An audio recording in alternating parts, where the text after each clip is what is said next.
bringing you the latest news from Coronado Athletics. This is the Mustang Fan Zone podcast from 100.7 The Score. Welcome back in. I am Randy Rosetta. This is the High School Fan Zone on Tuesday night. We're going to jump into the Mustang Fan Zone. Real quick reminder that the lineup has changed a little bit this fall. Monday nights are Estacado 6 p.m., Memorial 6:30 p.m., Liberty at 7 p.m. Tuesday nights, Monterey's 6 p.m., Coronado is 6:30 p.m. Then Wednesdays, we wrap up with Lubbock High at 6 p.m., Friendship at 6:30 p.m., Lubbock Cooper at 7 p.m. You can find archive shows on the High School Fan Zone page at doubleTSportsNetwork.com, and don't forget to download the 100.7 The Score mobile app. You can listen live or listen to the podcast of any of these shows, including this one, where we're going to talk some Coronado football with Andrew Roy. If you're watching on TV, he's that handsome gentleman on the far left. Next to him is Isaiah Doss, and then next to me is Rebel Beckham. You guys introduce yourselves by voice because we got people listening on radio as well. Hi, I'm Rebel Beckham. Hi, I'm Isaiah Doss. And you, Andrew, you told me these were two of your young guys. What year are these guys? Yeah, so Rebel's a sophomore. He's been on varsity for 2 years now. As a freshman, we pulled him up, and he's been playing that tight end. And this year, he's a hybrid. He's split out, and he comes in at the H-back and plays the tight end. Isaiah Doss has been on as a freshman. He came up against Abilene High, played last year as a sophomore, and this year as a junior. He's kind of leading that secondary, and he's made a tremendous difference in that secondary this year. So we were just talking about one of your former guys, John Curry, who I believe came up as a sophomore, if I'm correct. And he came up right after another pretty good guy graduated, Charlie Robinson. And there's a succession of guys. These guys have a chance to be those next Coronado Mustangs that people are talking about on Saturdays. Absolutely. I look at, I'm from a defensive perspective. So when Rebel was in 8th grade at Irons, I was like, oh, that's going to be one of my linebackers. He's my next linebacker. And he came in and we kind of moved him to offense. Isaiah Doss has always been a guy, he continues to grow. His speed continues to get faster. And I'm like, oh, my goodness, he's going to be a safety. And then I'm like, he might be a linebacker. But we keep him at safety, and he's done a tremendous job. And he's a guy, both these guys go in the summer, and they're camping, and tremendous abilities between both of them.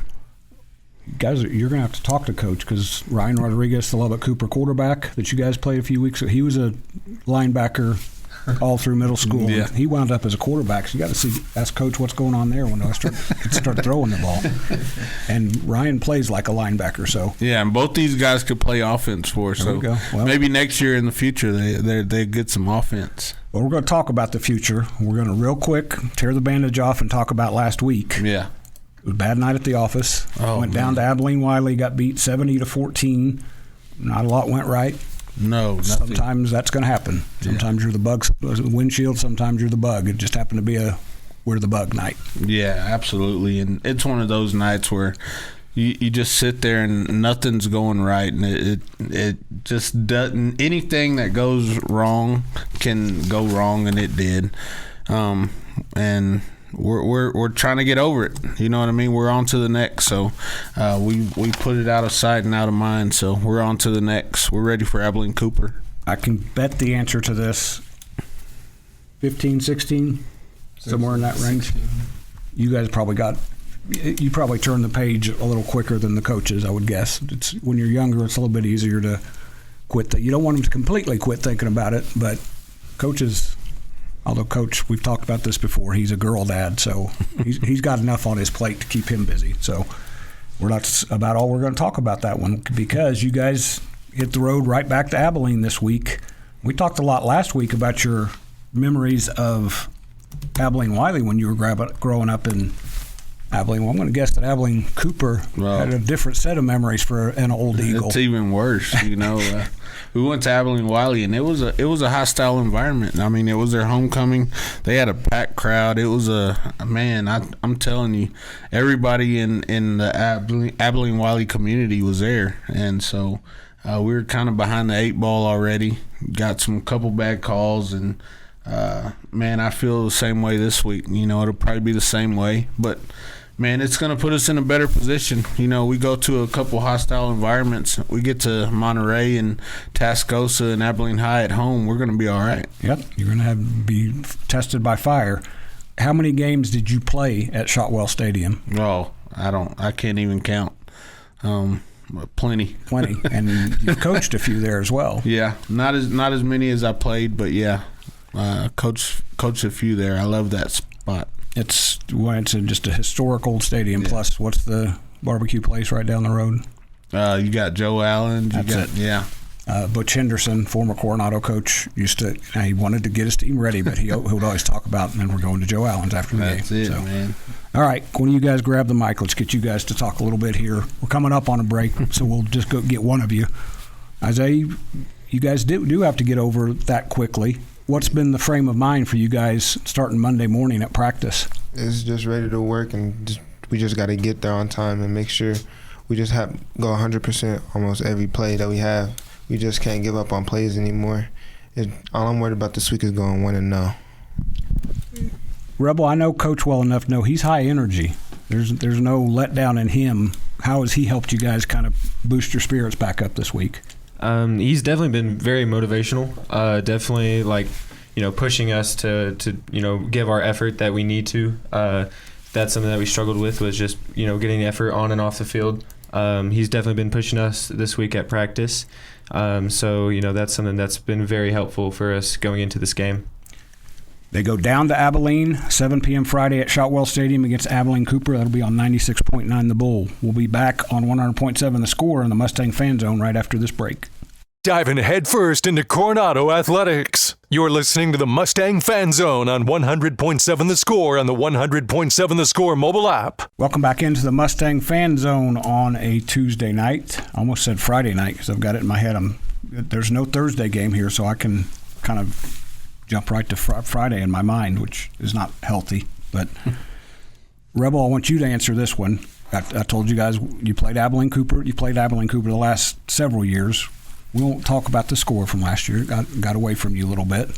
You were on varsity, though, right? Yes, sir, I was. What do you remember about that game that you want to correct or do different? Well, we definitely went into that game hopeful for a win, and it was a close game, I thought. We played hard, but we definitely could have done better. I think this year we are focusing a lot more on working as a team, and we are getting there. We are, not the same team last year. We have a lot more team aspect, and I think that, going into this game, playing as a team and working together with, the stuff that we've been learning this week is really going to help us get that edge for beating Cooper. I know you guys are hungry for good things to happen. Isaiah, what do you have to do defensively this week against them to give you guys the best shot? Defensively, they got a nice receiving core, so we're going to do our best and try to defend all the routes that they have and hopefully come down with a lot of turnovers and a lot of 3-and-outs. I'll do my best to be a coach here because coaches always identify the opponents by numbers. His name is Jace Johnson, number where'd he go? 11, yeah. Number 11. They've got two guys that actually have decent receiving stats, it looks like. Yeah. 11 and 2. Yeah. Both Johnsons. Sure. Could be related or not. They're both pretty good. Okay. Yeah.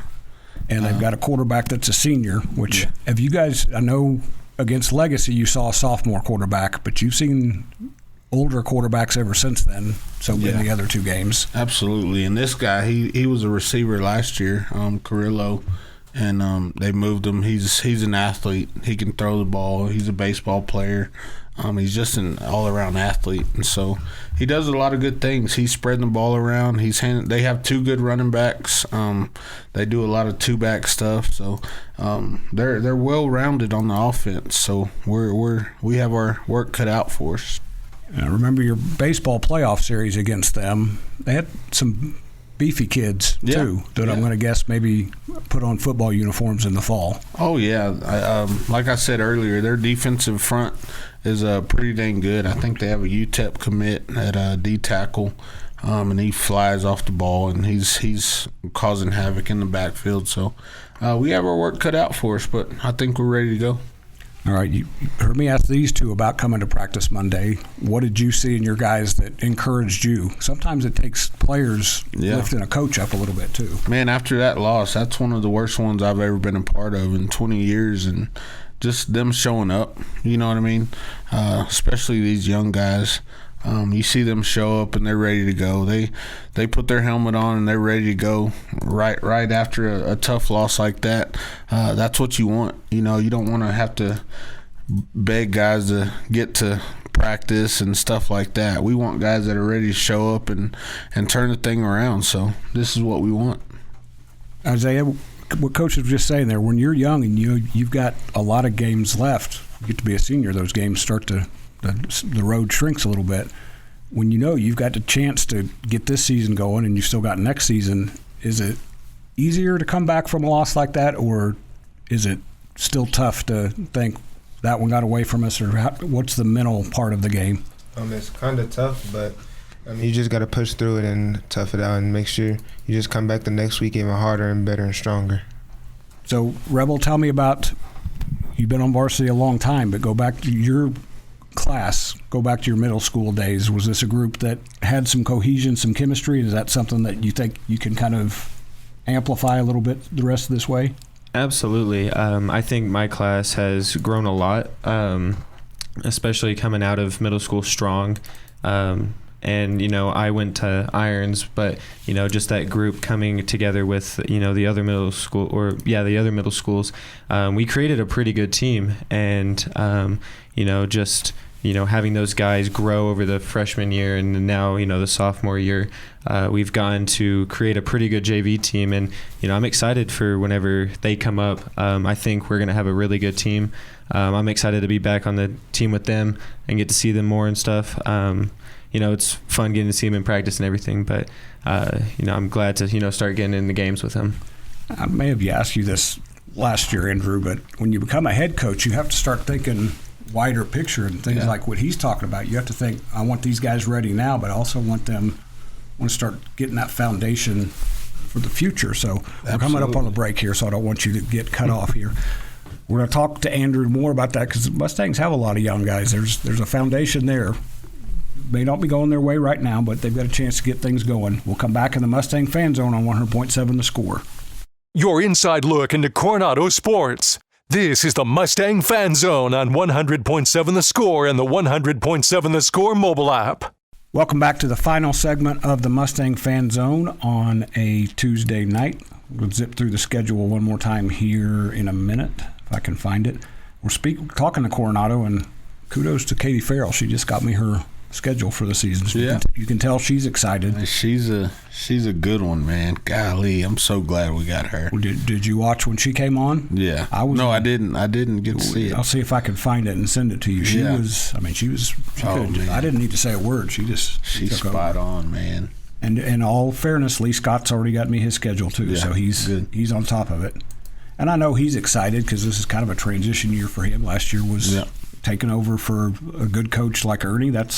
And these guys both play for him, so okay. They both know him, so it'll be a good year for those guys. That's like I said, that first year when you take over for a coach who's had success, sometimes it sounds like that should be easy. Yeah. Not always that easy. Not always. So no Thursday game this week. Friday night, these Coronado Mustangs go to Abilene Cooper. We've been talking about that. 7 p.m. Shotwell Stadium on 96.9 The Bull. Lubbock Coopers at Friendship. That's the HubCityPreps.com game of the week. That's on both 97.3 Double T at 97.3 FM and 100.7 The Score right here. Let's see. Lubbock High goes to San Angelo Lakeview, 7 p.m. at San Angelo Stadium. That's down the radio dial a little bit. Monterey is at home against Odessa High. That will be on 93.7 The Eagle. Estacado goes to Sweetwater, 7 p.m. in the Mustang Bowl. That's down the radio dial as well. Trinity Christian goes to Floydada at 7 p.m. Lubbock Christian's at home against Wellington at 7 p.m. And the only other city game is in SAP Six-Man Kingdom Prep goes to Abilene Christian at 7 p.m. Friday at Panther Stadium. I think that's called Panther Stadium, Panther Field. It's another. Your hometown is a popular place for teams. Now, I can't remember if we were on the air or not. You've played a few games in Shotwell Stadium. Yeah. Former Abilene Eagle. What is the mystique there? What is the tradition that you walk into? Oh man, it's just the aura of the stadium, and I think back, and these guys don't know when they drive into town, but I see the fair across the street, the fairgrounds, and just thinking back to like the Abilene High, Abilene Cooper game, and like packed stadium, like everything's sold out, and kids up on the hills both sides, and it's just an awesome place to be at. It's got to be a little bit intimidating if you're Abilene Cooper, though, because in those corners they've got some nice stuff for Abilene Cooper, what they've done through the years, and then over here is all those state championship recognition for Abilene High. Little Warbirds, got a little more recognition than than the Cougs. So, but we're in the here and now. So, Rebel, tell me what you guys have to do Friday night to walk out of that stadium just feeling better, feeling good about what you've accomplished. We definitely got to, give our effort, starting that, running on and off the field. Definitely, using what we've learned this week and putting it on the field. And, just, if they make a shift or anything in alignment, making sure that you talk and communicate and, still work on your path. I think that's going to be really helpful for us on the offensive side. What about you, Isaiah? What is your game plan for you guys being better? On the defensive side of the ball, just run to the ball all the time. Like, just make sure you don't, jog or nothing. Just make sure you just get to the ball. That guy next to you on your left is going to make sure you play hard. I have a hunch. Yes, sir. I think ever since he's been there, win, lose, whatever, Coronado guys tend to play pretty hard. What's the mantra to them this week, Andrew? Really, it's just been trying to see how they respond. Like I told them today, see how you respond, and that's going to be the outcome of our year. We can go either one of two ways, and the way you go is going to be the way that the outcome of our year. So just looking to see how we respond and come back this week, and I know these guys are going to be resilient and come out ready to play. One thing from doing this for 35 some years, makes me sound really old, high school kids, they do forget about stuff quickly, but they also have pride. Oh, yeah. And sometimes getting that pride tested like yours did last week is, you don't need to coach. You just need to let that sink in a little bit. Yeah, a little bit. And, dealing with the district that we're going to be in, you kind of want to see that early on in pre-district and see how we respond, and we'll be all right. 7 p.m. Friday, these guys go to Shotwell Stadium. They took on Abilene Cooper. That's on 96.9 The Bull. Mustangs are 0-3.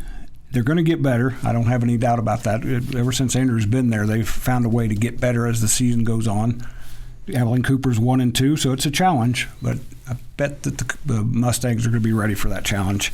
That wraps us up tonight. We'll be back tomorrow night with Lubbock High, Friendship, and Lubbock Cooper in the High School Fan Zone on 100.7 The Score.